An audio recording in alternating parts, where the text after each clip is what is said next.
Ka kaq shumë njerëz që janë të lënduar dhe shumë njerëz që kanë nevojë për ndihmë dhe unë do t'ju them diçka. Lloji më i mirë i luftës frymërore është lufta e dashurisë.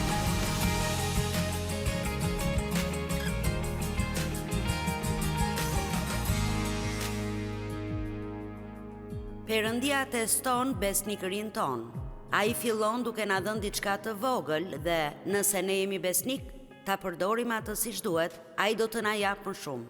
Dhe pastaj do të qëndrojmë aty për pak kohë, do të testohemi aty. Unë mund të shoh shërbesën time. Në 2 vitet e para bëja një studim bible. 25 njerëz në dhomën e ndenjes, çdo të martë në mbrëmje. Për 2 vite e gjysmë. E lash punën me kohë të plot, të studioja. Çdo muaj duhet të na ndodhte një mrekulli vetëm për faturat. Më kujtohet që u blija fëmijëve rroba dhe këpucë të përdorura dhe kishim disa vite vërtet të vështira.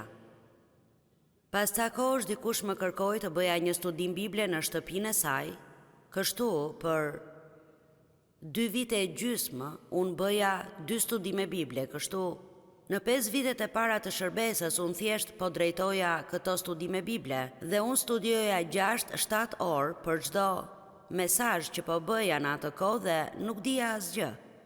Unë thjesht e dija që isha rrëmuj dhe se Jezusi më donte dhe po mësoja dhe thjesht po i provoja mësimet e këtë tjerët nëse funksiononin për ta siç funksiononin për mua. Kjo ishte gjë e mirë.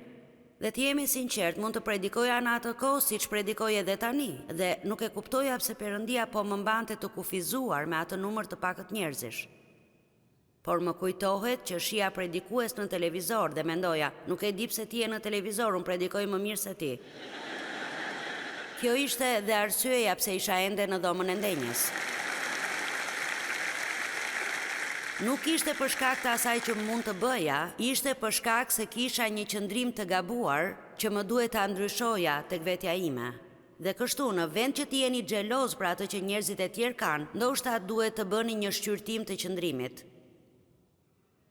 Forca. Ndoshta ju jeni një di dhe jo një dele, do të flasim pas pak për këtë. 10 janë më inteligjente se delet, por delet janë më të ëmbla. Ndonjëherë do të doja që ta ulja dikë përpara meje siç duhet dhe ta bëja të kuptonte si kanë qenë kohët e hershme.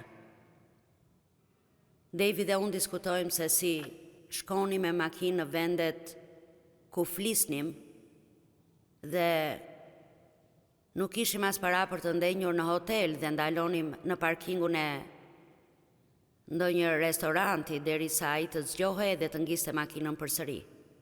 Prandaj është marrëzi të bëhesh xheloz për atë që dikush ka, sidomos nëse nuk doni të bëni atë që ai ka bërë për ta patur. Amen.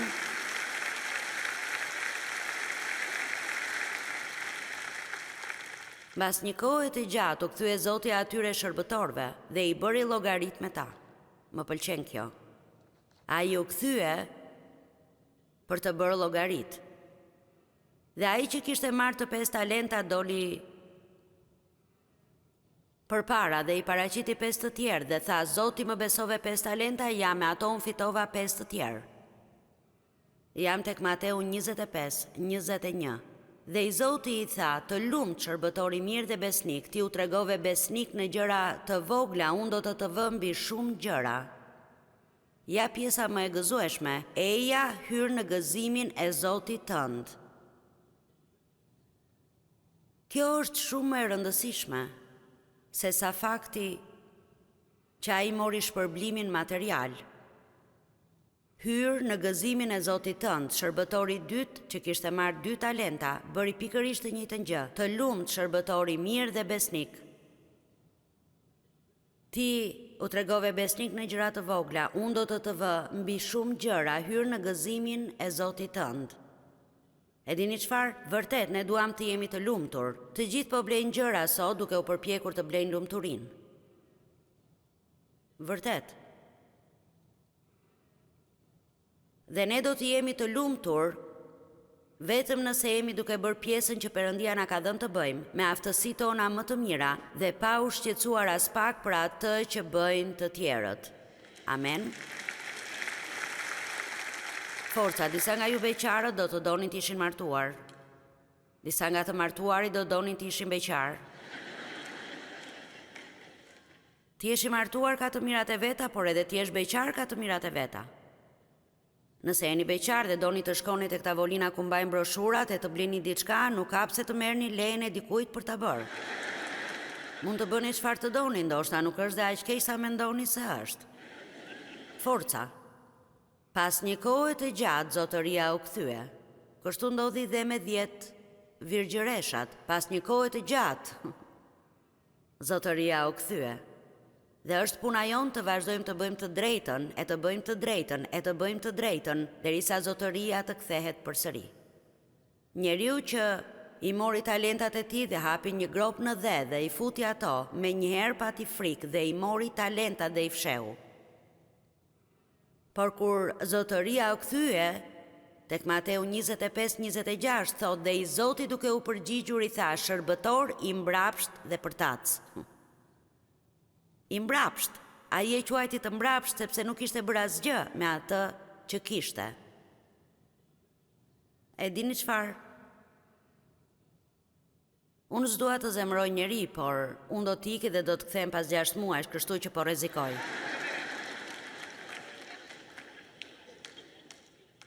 Nëse gjithçka që po bëni është që rrini ulur në kishnja 2 herë në muaj, dhe ju nuk po bëni asgjë me dhuntit që keni dhe ju nuk po bëni asgjë për ta bërë më të mirë jetën e dikujt tjetër, kur nuk keni kohë për askënd tjetër, nuk i inkurajoni njerëzit e tjerë, nuk ndihmoni. Ju nuk jeni personi që ndihmon kur dikush ka nevojë. Nëse nuk po bëni asgjë për dikë tjetër, atëherë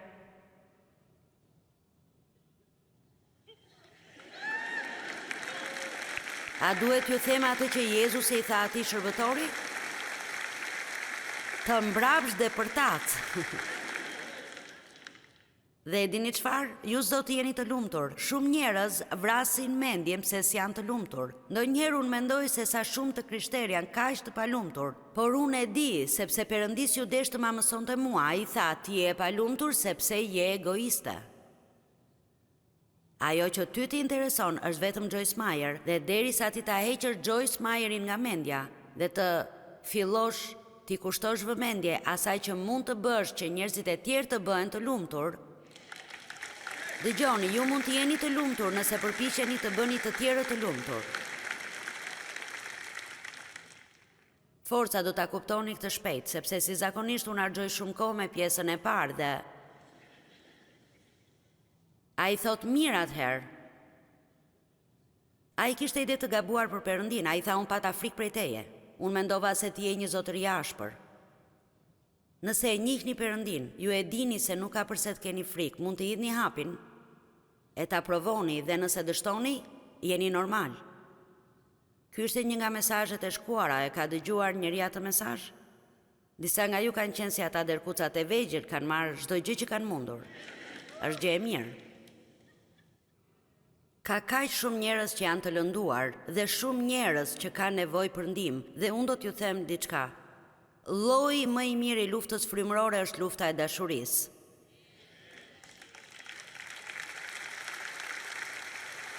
Dy nga gjërat më të rëndësishme që Bibla thot janë besimi dhe dashuria. Vazhdoni të fortë në besim dhe ecni në dashuri.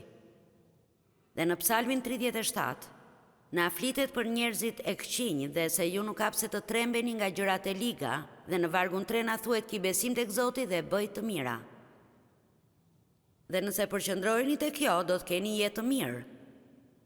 Nuk hapse të ngriheni çdo ditë dhe të shqetësoheni për gjithçka që ndodh në botë, nuk hapse të jeni xheloz për të tjerët. Nuk hapse të jeni të shqetësuar që nuk jeni ende të martuar, apo që jeni të martuar, apo keni këtë e nuk keni atë. Thjesht duhet të ngriheni çdo ditë, të besoni Perëndis dhe të bëni të mira. Forca, ky është krishtërimi kokë më kokë dhe i thjeshtuar. Joyce, çfarë nuk shkon me mua, pavarësisht të gjithave? Duket sikur jam e palumtur. Çfarë nuk shkon, pse s'mund të jem e kënaqur? Mirë, hiqe mendjen nga vetja jote dhe fillo të shohësh çfarë mund të bësh për njerëzit e tjerë. Delet dhe dhitë. Me qëra fjala, njeriu që e fsheu talentën, Zotria ja mori ata atij dhe ja dha shërbëtorit që kishte më shumë. Kështu, mesazhi është përdore ose lëre. Amen. Në rregull, delet dhe dhitë, tani për mua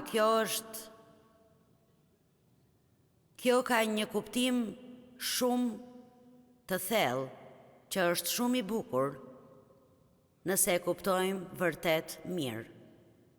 Dhe kur të vi biri i njeriut në lavdinë e tij bashkë me të gjithë engjëjt e shenjtë, do të ulet mbi fronin e lavdisë së vet dhe të gjithë kombet do të mblidhen para tij, dhe ai do ta ndajë njërin nga tjetri, ashtu si ndan bariu delet nga cjept. Delet do t'i vërë në të djathtën e tij dhe cjept në të majtën. Në Bibël, dora e djathtë është gjithmonë ana e fuqisë.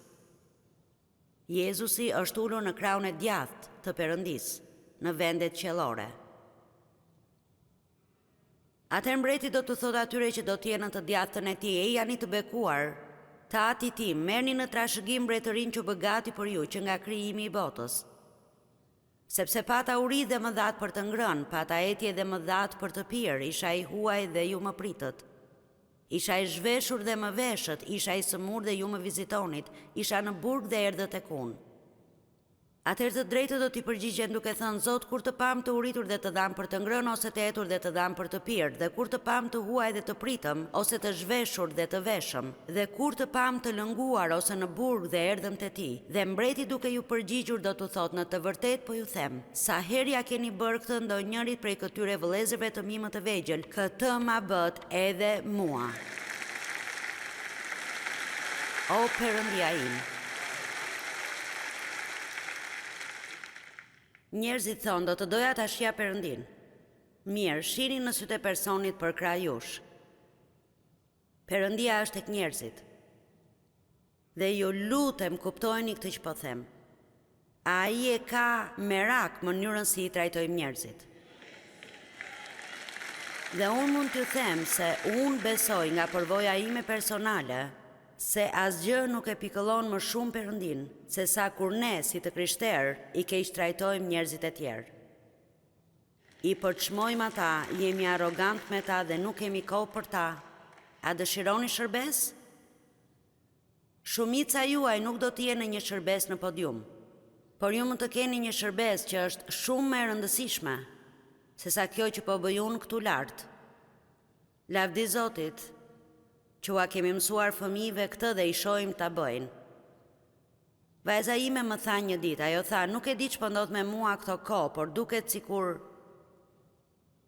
Perëndia më ka caktuar të flas me të gjithë të moshuarit."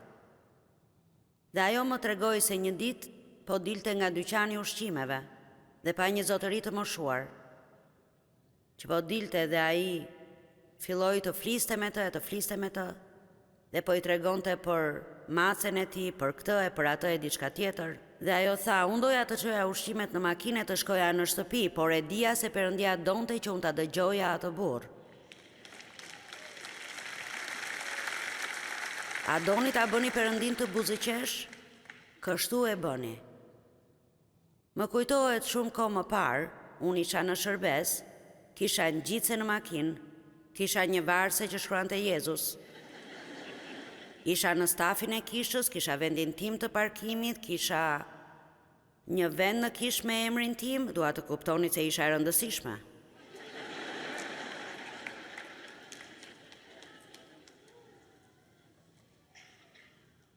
Unë njëja njerëzit e dur, unë isha e stafit. Një ditë isha në klinikën e doktorit,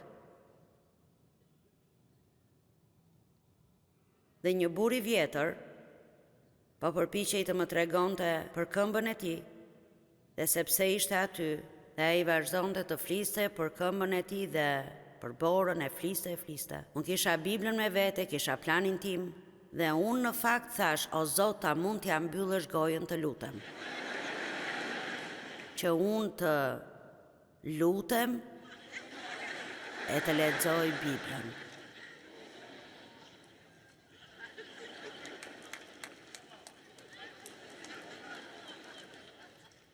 Unë doja të rija ullur e të isha fetare.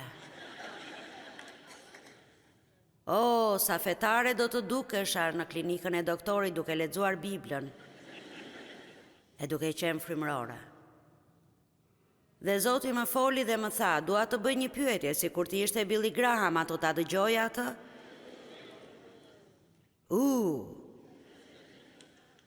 Po, pse? Sepse ndoshta ai mund të bënte diçka për mua, ky njeri i moshuar nuk mund të bënte asgjë për mua, kështu që nuk më interesonte. Forca tani. Kjo është mënyra si ka mësuar. Mënyra e vështirë. Unë nuk ju jap juve të hani diçka që nuk e kam ngrënë vetë më parë. Apo e kuptoni këtë që po them? Ju keni një shërbes. Gjithse cili prej jush ka një shërbes. Nuk ka as një person këtu që nuk ka një shërbes, por ndoshta ju dëshironi aq shumë të keni një shërbes ku të tjerët mund t'ju vënë re e t'ju shohin, e të keni një titull e të mendojnë mirë për ju, saqë po e humbisni plotësisht gëzimin e Zotit, ju po humbisni lumturinë e Zotit, sepse ju nuk do ta jepni veten tuaj thjesht për ato gjëra të vogla në fshehtësi që Perëndia do që të bëni e të mos i tregoni kurrë askujt për to. Forca.